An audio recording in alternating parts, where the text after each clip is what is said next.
U organizaciji Katedre za italijanistiku u ponedeljak 22. maja u Biblioteci Filološko-umetničkog fakulteta održano je predavanje profesor dr. Jelene Todorović na temu Višestruki život Danteovog novog života. Profesorka Jelena Todorović je studirala italijanski jezik na Filološkom fakultetu u Beogradu, sa mnom u klasi. Naša saradnja se nastavila i u godinama kada je ona otišla za Ameriku, gde je završila doktorske studije i posle 20 godina, slobodno mogu da kažem da je reč o jednom od najpoznatijih dantista u svetu. Prosto nije baš najlakše doći do profesorke, ali ove godine su se nekako sklopile kockice i mi smo bili vrlo radosni što se profesorka odazvala da dođe na naš fakultet i na katedru i da održi jedno od svojih predavanja i moram da kažem da je ovo prvi put da će profesorka držati predavanje na srpskom jeziku, jer je do sada držala ili predavanje na engleskom ili na italijanskom jeziku.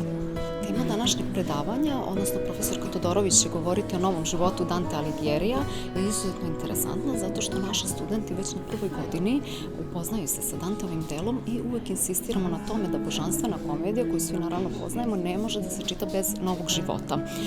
Takođe, Dante je sam po sebi zanimljiv zato što povezuje ceo svet. Dante više, to često volimo da kažemo, nije ni italijanski pisac, on je prosto svetski pisac, jedan od svetskih klasika i biće zanimljivo i tim pre što će imati priliku da vide kako to uče studenti u Americi, čuće ono što slušaju studenti u Americi, tako da će se oni osetiti delom, da kažemo, tog nekog svetskog poretka posvećenog Danteu.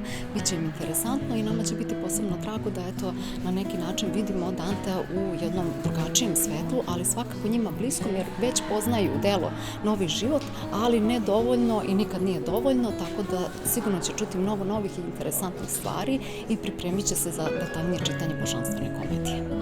Moje lično interesovanje za Dantea se rodilo na Katedri za italijanistiku u Beogradu pre više decenija i pre svega su me privukle njemu ideje o pravdi na svetu pre svega i o slobodi. Onda sam, čitajući njegova dela, se više zainteresovala za nešto što nije božanstvena komedija, nego njegova prva knjiga koja je eventualno dovela do božanstvene komedije. I pre svega rukopisna istorija, znači u srednjevekovnim rukopisima iz 13. i 14. veka.